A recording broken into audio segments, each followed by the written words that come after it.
Greetings, students. I hope you're doing well.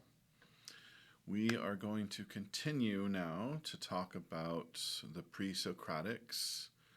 This will be our final lecture on the pre-Socratic philosophers. We've covered the Milesians, we've covered Heraclitus. Now it's time to cover Parmenides. Now, to be clear, there are a lot of pre-Socratic philosophers, as you can see in your textbook. We're just covering 5, and I do not have an ironclad justification for covering just these 5. I'm picking the ones I think are important. Some other instructor might have a different list. I wanted to talk about the first 3 philosophers in the West because they kicked off everything, right? The whole discussion. So that seems important, and they're really talking to each other and have similar ideas, so it made sense to talk about all 3 at the same time. I wanted to talk about Heraclitus because he follows pretty closely on the Milesians. He's nearby geographically, so he's interested in some of the same things, but then at the same time, he's known for this notion of flux, which really bothers Plato. So in some ways, Heraclitus is a foil for Plato, so that talking about Heraclitus sets us up for later discussions. And then Parmenides, on the one hand, he pairs well with Heraclitus, right? Heraclitus is remembered for constant change and flux, although I emphasized logos when we talked about him, right?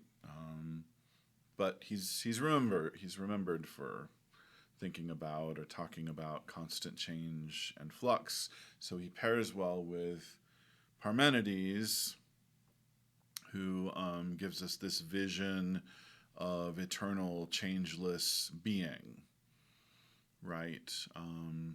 So they make a good pair.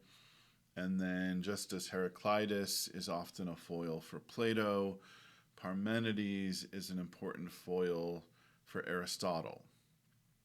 And this will come up again later, but I'll just say briefly now, Parmenides argues at length against the reality of change, right? We can see change with our senses, but it's not real if we think about it. That's what Parmenides says. This really bothers Aristotle. Aristotle wants to do science. Science is about the world. One basic fact about the world is that it changes, and Aristotle wants to account for that change. He wants to explain it. He wants to come up with general principles that tell us how the world changes and why the world changes, right? And here's Parmenides saying, nah, it doesn't change, right? So this is a problem for Aristotle. He wants to get around these arguments somehow, so he can account for change, so he can give his theories of change, right? And again, that will come up later. Okay, so that explains, adequately or not, why I want to talk about these 5 pre-Socratic philosophers, and no more than that. Okay. All right. So Parmenides. He's from Elea. So he's one of the Eleatic philosophers. Elea is not in Ionia, right? So the Milesians and Heraclitus are from Ionia, which in the present day is in Turkey, right? It's the coast of Turkey is what we're really talking about. But Elea is on the southwest portion of the Italian peninsula. So different location, not that close really in terms of the whole Mediterranean. Not that far, but not that close, right? Different spot entirely. It's another Greek colony, to be clear. So again, we're talking about someone who's ethnically Greek.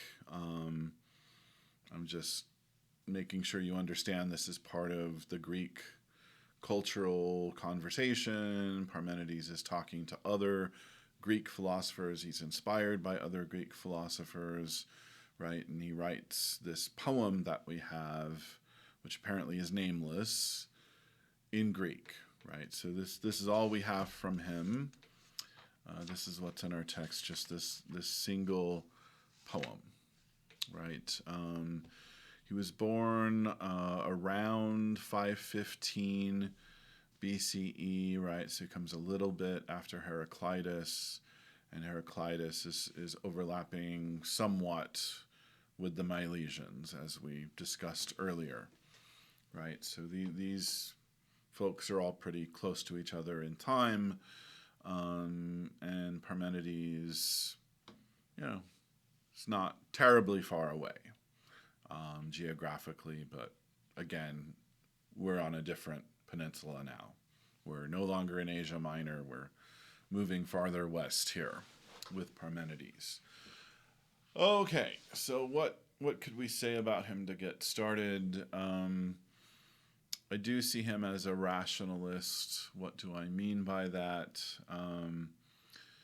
It's a matter of where knowledge comes from, right? Does knowledge come from the senses, or does knowledge come from reason?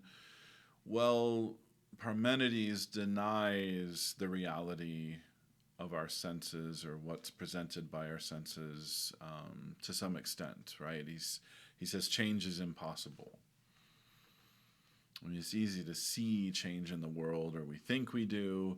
So Parmenides is denying our senses, and he's giving these arguments to show why our senses are wrong. So it seems like he thinks knowledge comes from reason and argumentation, as opposed to coming from the senses. So I see him as this ancient rationalist, really the first rationalist, it seems, or the first rationalist in the Western philosophical tradition. More precisely with respect to rationalism, I mean that's a good take on rationalism as far as it goes, but I would also say he presents these arguments that are meant to be deductive. That is to say, he means to give arguments in which the conclusion follows with necessity. We haven't seen that before. Heraclitus wasn't doing that. The Milesians weren't doing that. I don't see it in the Pythagoreans, who we didn't cover. I don't see it in Xenophanes, who we didn't cover. This is new. This is distinctive of Parmenides. And of course, it has a big impact once Parmenides makes arguments like this, which seem so compelling and so ironclad, other people want to make them. Okay, so that's a big deal. We want to pay attention to that. As far as the poem goes, it can be divided into these two main sections, right? There's the way of truth, and there's the way of doxa, or in other words, the way of opinion. Okay, and as our editors note, the way of opinion, it looks a lot like the sort of thing the Milesians were doing, right? It looks like some kind of speculative cosmology, but it's called the way of opinion. So is it meant to be true, or is it meant to do justice to the sensory world as it's presented to us? Scholars disagree about what exactly the way of opinion is presenting to us. Especially, is it meant to be completely false, or is it meant to approximate the truth and sort of be good enough unless you're a philosopher? or something like that. Like what exactly is the truth status of the way of opinion meant to be? And scholars disagree about that, like I said. So I'm not really going to cover the way of opinion. I don't know what it's for. It's interesting, but it's not really very different from what the Milesians were doing, and so that's a reason not to cover it. Let's focus on what Parmenides is doing that's new,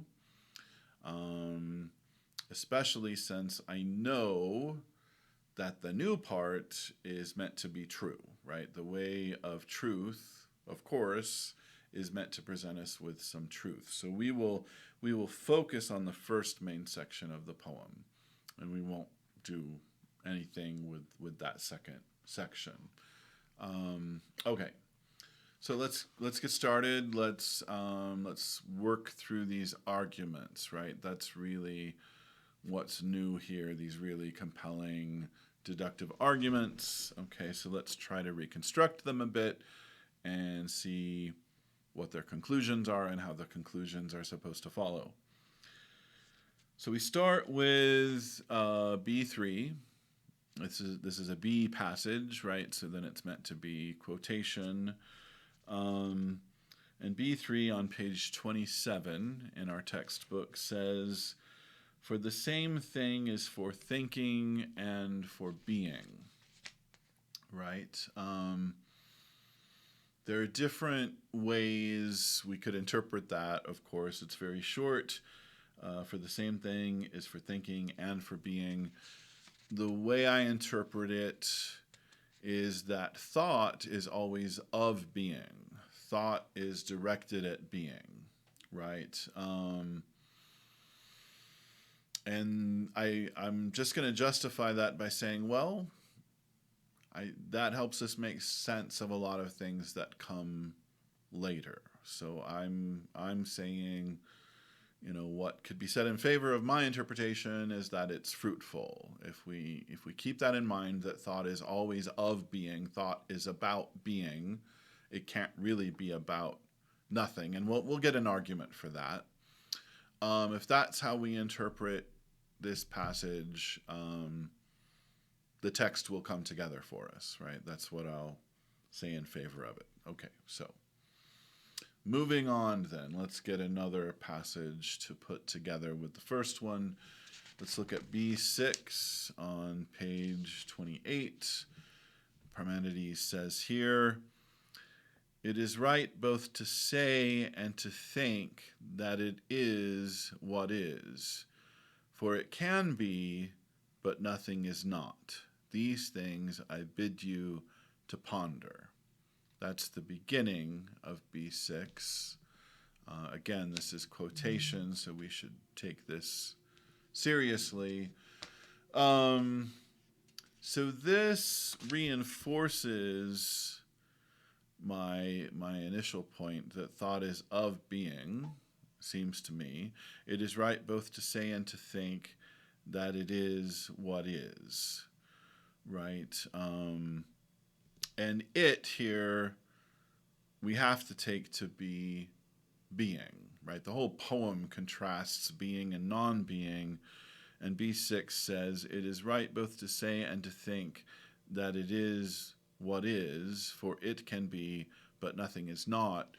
That contrast with nothing indicates that the first thing we're talking about is being, and it is right both to say and to think that it is what is, right? When we think about being, we think about what is. But then nothing is not, right? So there's a new point here, right? Nothing didn't come up in B3, but nothing comes up in B6. Thought and saying are both invoked, and Parmenides is suggesting that talk of nothing and thought of nothing are themselves nothing. Or in other words, and this is in line with other things he says, although it sounds weird, we cannot really talk about or think about nothing. If we seem to be talking about or thinking about nothing, then what we're saying is meaningless. I'm going a bit far with that tiny little passage, but I'm interpreting it in light of the broader poem, right? The broad idea is basically being is something, right? Being is what is. It's meaningful to talk about that. It's meaningful to think about that. Nothing, right, is not significant. I can say the word nothing, but there's no reference there, technically speaking. I'm not referring to anything, right, when I say nothing. So another angle on the same, this is not really different from what I've been saying, but another angle I would say on the same thing is, if I start talking about nothing, or if I think about nothing, and I use that label, nothing, if I say it or I think it, I treat it as if it were something, right? If I say, there is nothing here, nothing is the subject of the sentence, right? So it seems like I'm talking about something.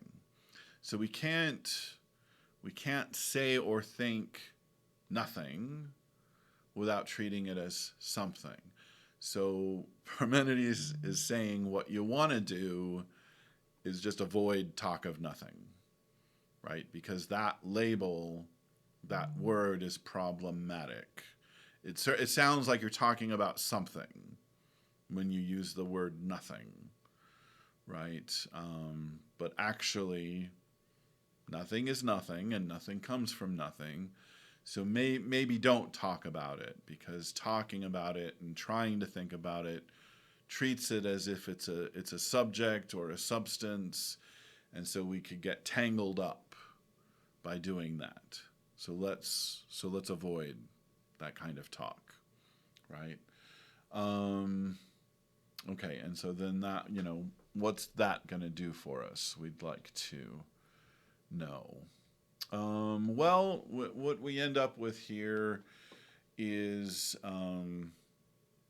this sort of strong conceptual grounding, let's say, a set of principles, maybe we could call it, that we can infer the attributes of being from, right? If we listen to what Parmenides is saying, if we can agree with him that being is the proper subject of our discourse, nothing is not a good topic for discourse. Let's avoid it. Let's not talk about it.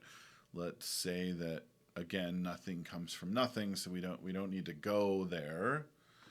Well, now we've got a strong conceptual grounding for trying to talk about being and what being really is and what being is like. In other words, the attributes of being.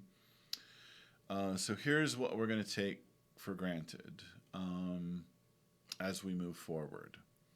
A, thought is always of being, right? We've established that, or Parmenides has established that to his own satisfaction. We did argue for it, at least. B, we cannot think of nothing. I've tried to argue at length for that.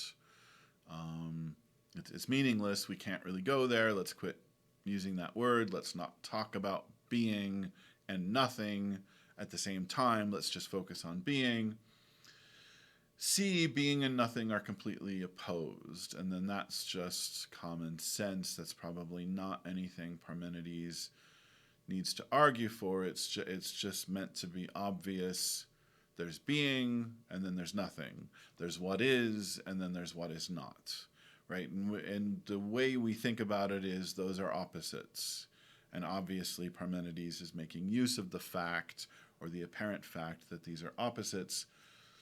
So if we take these three things for granted, thought is always of being, we cannot think of nothing, being and nothing are completely opposed, we will be able to generate the attributes of being, right? And we will be able to generate Parmenides' lists. He gives a list of the attributes of being.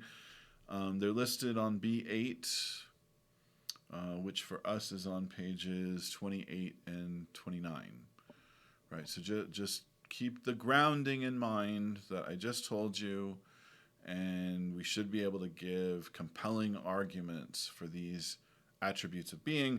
That's certainly what Parmenides is trying to do. Okay, so at least, if nothing else, we'll understand Parmenides better, right? Even if we don't like his view. Okay, so being is ungenerated, right? That's the first attribute that Parmenides lists in B8, right? It's ungenerated, meaning it didn't come to be. Being didn't come to be, right? So then being always was. That would be another way to put it. If we say being is ungenerated, we're saying, well, it's eternal, always is, always was, always will be. Why is being ungenerated? Well, nothing is not, right? To be simple and blunt, nothing is not. So it has no power and no efficacy. So, of course, being can't come from nothing, right? If you think about being, sorry, it sounds weird, but if you think about being generated, I hesitated to say that. If you think about being generated, the first idea you come to is, well, there was nothing and then there was something, or at least for me, that's the first idea. I guess I can't speak to your psychology, but it's a natural one. It's an obvious one. Okay, being came to be. Being was generated. Well, it came from nothing then, right? Isn't that what we're saying?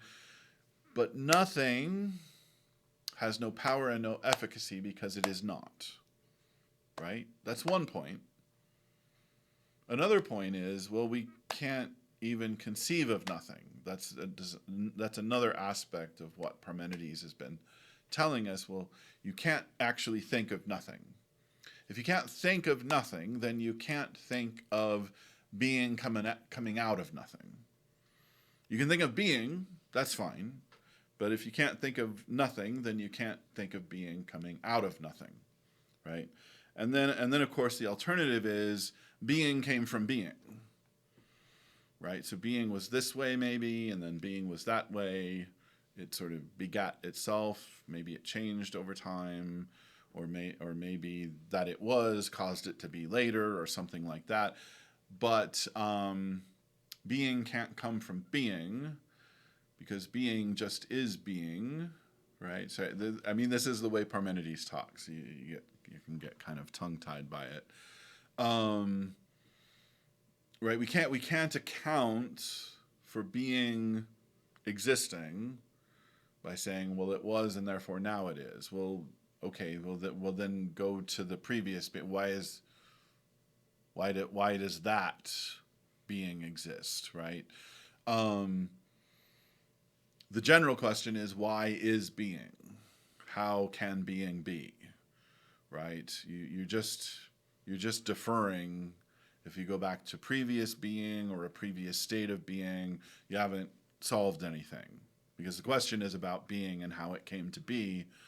You can't answer the question by saying, well, being was, and so therefore being is. Well, why was being? I know this sounds weird, but that is what Parmenides is saying. It can't come from nothing. Nothing has no power to produce anything. It can't come from being. because, well, if you say that, it's an empty explanation. If being came from being, well, why was that being there for the being to come from? So ultimately, if you start asking about being, like, where did it come from?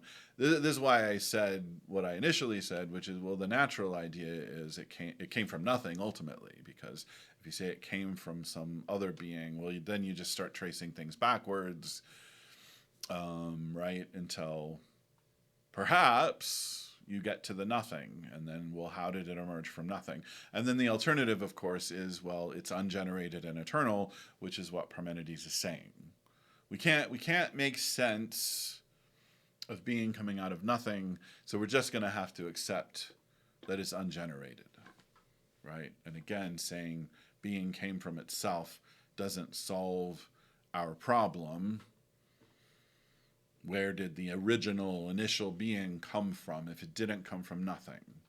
Well, the alternative is clearly that it's ungenerated and eternal. I'm going to give Parmenides that, right? That's the alternative. So, okay.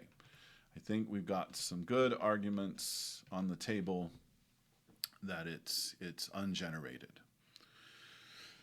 And then the second attribute is that it's imperishable, which obviously is related to the discussion about it being ungenerated, right? We eventually ended up saying, well, basically it's eternal, right? And then so imperishable would be the other part of its being eternal. So it follows from some of the same grounds. What if being perished? What if it really perished? What are your options there? Well, it's kind of the same options. The initial thought is, then it ceased to be. So there was being and then there was nothing. Well, that's not possible, right? For similar reasons that we already went over. Nothing can't negate being. Nothing can't make being perish because nothing has no efficacy or power. So that doesn't make sense. And then being can't make being cease to be, right? Because the power of being is to be. So how could it have the power in itself to cease to be? Well, we don't know. Its main attribute is that it's being. So then why would that attribute be parted from it? It doesn't seem like there would be something in being that would take from being its primary attribute, which is that it is. Right? So nothing wouldn't take away being's being, and then being wouldn't take away being's being, so then being would just keep being. So that makes it imperishable, right? Like I said, there's a nice symmetry here. The arguments for being ungenerated and the arguments for being imperishable are pretty close. They're pretty parallel to each other, right? Okay. Being is whole of a single kind, right? That is to say, the way I would put it is being is homogeneous. That is to say, it lacks diversity, it lacks variety, it just is. It lacks change. That seems to follow from the eternal homogeneity of being. Why does it lack diversity and variety, though? Well, what if you wanted to introduce a boundary inside being, right? I mean, what does it take to have diversity or variety? You have to demarcate something, right? So imagine that, being is diverse. It has diversity within it. Well, then there have to be boundaries. You have to mark off one thing from another thing. How would you do it? Well, being could be bounded by nothing. You could have like little pieces of being with boundaries of nothing between them. Right? I mean, conceivably at first, that's you think you could conceive that at first, right? But it doesn't work because nothing has no power to delimit or bound anything because nothing is nothing. And then of course you can't think of nothing, so you can't think of nothing introducing these limits or delimitations into being. And so it's all nonsense. So being is just being. You can't make distinctions within being. Being just is. As such, as being, its attribute is to be. That's so being is all equally being. So there's no diversity, there's no variety. So I know it sounds weird, but this is a logical conclusion. Something's probably gone wrong with the argumentation, but I'm going to leave you to think about that. Given the premises we've got, it makes sense. Oh, I guess it's all just being there. Yeah, there's no diversity and no variety. Okay, so now we've gotten to the point where we would have to say, oh, then the phenomenal world, the world that the senses present to us, is not real, right? Because obviously, you look around, you see a variety of things, and then over time you get a variety, right? Over time there's change. In a moment, sensory variety. Over time, change, right? Which produces more variety, but variety isn't real. Being is being. Nothing can separate being from being. So it's all together, all whole, all homogeneous, right? That's what Parmenides said, and those are the arguments. Being is unshaken, he says. That's very close to being whole and of a single kind. I think unshaken here means unchangeable, but I also think, and I've already said this, look, if being is eternally homogeneous, which we've already established, then of course it's unchangeable, right? So it is unshaken. I agree. I mean, it follows from the premises. I just think it's a bit of a derivative attribute. I can see why Parmenides would want to state unshaken separately or unchangeable separately, sure. But if it's eternally homogeneous, yeah, then you could never introduce any difference into it, and so then change is impossible. So it's kind of redundant to say it's unshaken, but yeah, perhaps it's worth saying that word separately. I can see why he did it, right? Being is complete. This seems to follow from other points we've already made. There's no differentiation within being. There's nothing there's nothing beyond being, right? Or we can't. Maybe it would be better to say we can't think of what's beyond being. There's just being. It's like a plenum. We shouldn't be thinking about an outside. Whatever you think about is within being, right? So being is complete because we can't talk about or think about an outside of it. There's no external vantage point from which we could say nothing is missing. There's no standard outside of being that we could use and apply to being so that we could say of being, oh, something is lacking, right?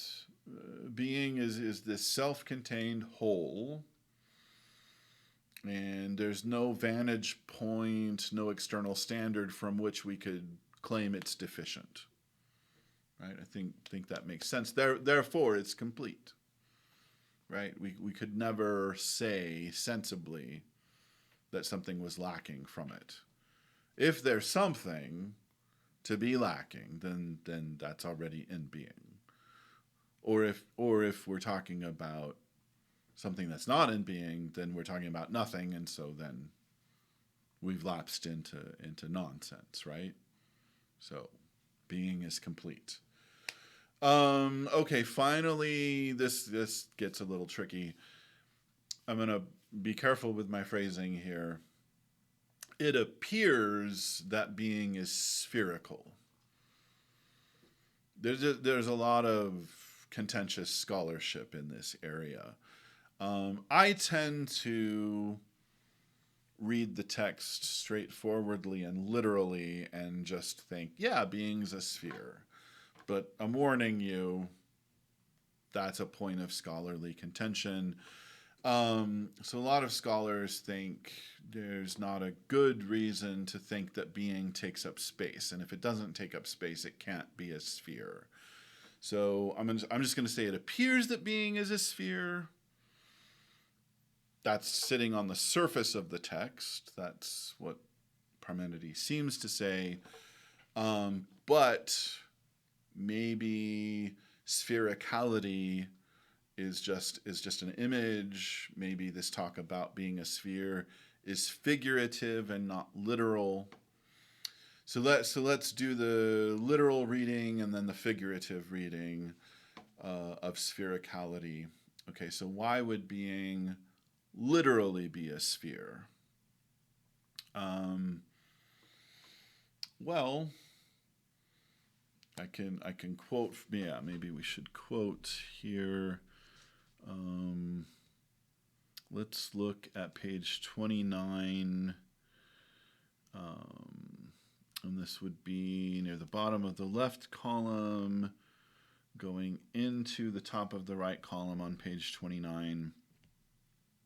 Okay, so in other words, start at line 45. For neither is there what is not, which would stop it from reaching the same, nor is there any way in which what is would be more than what is in one way, and in another way less, since it is all inviolable. For equal to itself from all directions, it meets uniformly with its limits. If you're really into geometry, then you may have realized that he just gave the definition of a sphere, right? I mean, what is a sphere? Well, it's got this central point, and then it's got this outer surface, with a certain shape. But how do you get that shape? Well, you go out from the middle point to the same distance in every direction, and that's how you get a sphere, right? I mean, the same way that you get a circle, you have a central point, and you go out from that point in every direction in 2 dimensions.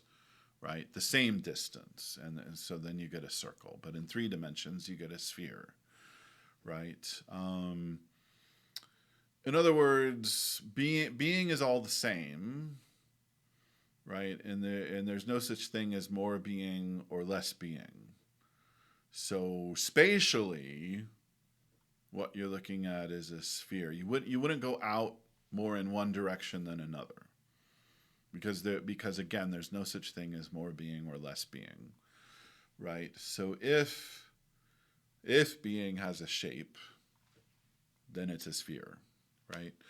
But this could be figurative language, and I hope it's somewhat clear already what the language means if it's figurative.